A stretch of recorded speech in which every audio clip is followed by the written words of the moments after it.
Mesdames, Messieurs, bonjour à vous et bienvenue sur le plateau du Talk à l'occasion de l'Assemblée Générale des Experts Comptables de Bretagne. Je suis en compagnie de Pascal Castanet. Bonjour.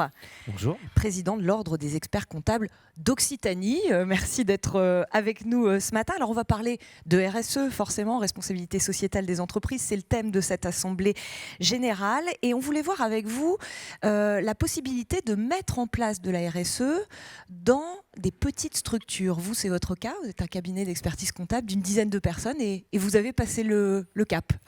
Alors effectivement, on est un petit cabinet, 10 personnes, 2 associés, et on a franchi le cap. Effectivement, il y a 12 mois à peu près, on a décidé de se lancer dans cette démarche-là. Alors, c'est pas facile, hein, c'est une vraie stratégie à mettre en place. Oui. Ça, il faut vraiment en avoir conscience. Donc, qu'est-ce qu'on a fait? Comment on est parti concrètement? On s'est réunis tous ensemble et on s'est dit, est-ce qu'on y va ou on n'y va pas?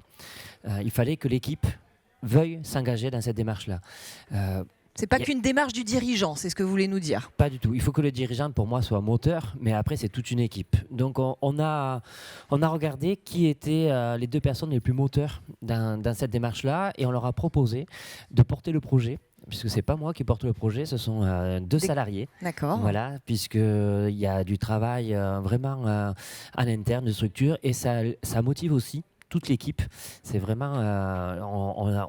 on le voit au quotidien, c'est une vraie motivation derrière et ça redonne du sens en fait beaucoup au travail qui est fait. Alors, Donc, qu'est-ce qu'ils font ces collaborateurs très concrètement? Alors, on est au début de la démarche. Vous disiez 12 mois, une année, c'est sans doute un temps un peu court, mais comment déjà ils s'approprient ce dossier?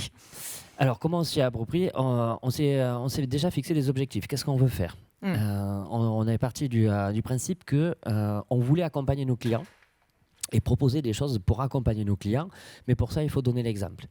Donc, on est parti de là et on s'est dit jusqu'où on va dans cette démarche-là. Et ils m'ont dit, Pascal, il faut aller jusqu'à la démarche, une labellisation AFNOR. D'accord. Alors, j'aurais dit, vous êtes conscient que c'est quand même beaucoup de travail à mettre en place. J'ai dit, il n'y a pas de souci, on y va. Et on s'est fait accompagner pour ça. Ça fait plus de 10 ans que je suis déjà un peu dans cette démarche-là personnellement, mais on n'avait rien de structuré. Et on faisait de la RSE, mais comme beaucoup de cabinets le font, mais on n'avait pas structuré notre démarche. Et donc, il y a eu un très gros travail de structuration. Donc, on s'est fait accompagner, on a pris le parcours Osmoni, qui nous a accompagnés pour structurer cette démarche-là, pour avoir des outils concrets dans cette démarche. Et mettre un calendrier, c'est ça que vous appelez structuration? C'est-à-dire, on fait ça à tel moment, on le met en place sur tant de temps, ça concernera qui? C'est ça l'idée? Tout à fait. Un calendrier sur 12 mois. Donc, à partir de là, on a fait un rétro-planning. Nous, on s'était dit, dans 12 mois, il faut qu'on puisse accompagner nos clients.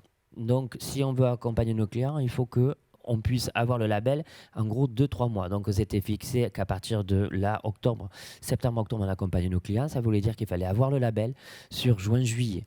Et à partir de là, on a fait tout le rétro-planning. Donc, on a commencé avec les salariés, bien sûr, l'équipe dirigeante, les salariés et les parties prenantes dans la suite. C'est un peu les piliers de la RSE. Et on a travaillé, mais vraiment sur des chartes de valeur, sur des nouveaux contrats, sur qu'est-ce qu'on pouvait mettre en place pour la QVT, la qualité de vie au travail, au sein du cabinet. Oui, j'avais envie de vous demander de nous donner des exemples concrets de ce qui a changé du coup au sein de votre entreprise. Exemple concret qui a changé, ils se sont dit qu'est-ce qu'on pourrait par exemple améliorer sur la qualité de vie au travail. Alors c'est pas mettre un billard, c'est pas mettre un baby-foot, oui ok. Par contre ils se sont dit nous ce qu'on veut c'est une autre façon de vivre au quotidien le métier et on aimerait par exemple ne pas travailler les vendredis après-midi. Voilà, un exemple concret. Donc, on a proposé une annualisation du temps de travail où, alors, sur la période fiscale, ce n'était pas possible, mais de mai à décembre, ils ne travaillent jamais le vendredi après-midi. Et ils ont dit on est prêt à travailler un peu plus dans la semaine, mais si on a par exemple 7 semaines de congé au lieu de 5.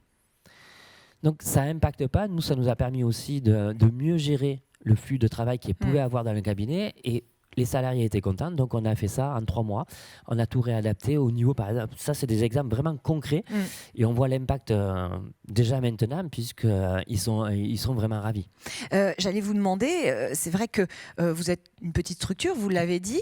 Pour vous, tout ça était réaliste, réalisable? C'est même peut-être plus simple que pour une grosse entreprise ou est-ce qu'il y a des choses auxquelles il faut penser finalement? Alors oui, enfin pour moi, on n'a pas forcément les moyens d'une très grosse structure, mais une très grosse structure, c'est un paquebot et ça prend du temps.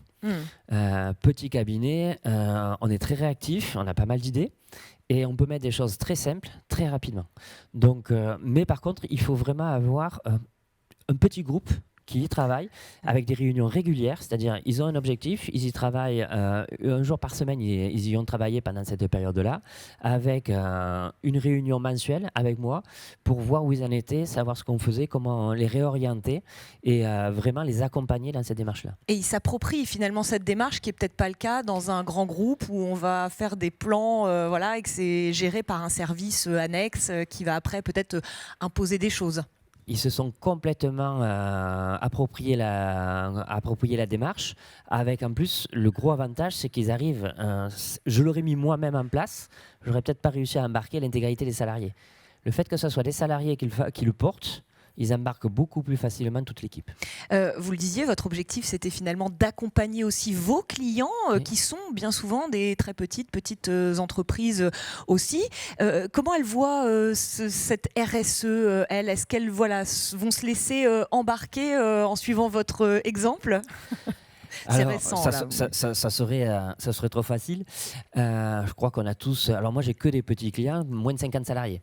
Donc, on se dit, oui, on parle de CSRD, plus de 250 salariés, ça ne me concerne pas. Par contre, ce qu'on remarque, il y a ceux qui sont déjà. Le fait d'avoir communiqué, d'avoir écrit à tous mes clients en leur disant qu'on était dans cette démarche-là et qu'on était capable de les accompagner. Il y a une première sensibilisation. On a ceux qui reviennent vers nous en nous disant bah oui, ça m'intéresse. Il n'y en a pas des tonnes, mais il y en a. Et on a commencé à accompagner. Et après, je crois que la démarche, c'est une démarche économique. Il faut être assez réaliste. Le climat, oui, c'est bien. J'ai entendu la conférence ce matin, on nous disait c'est pour les autres.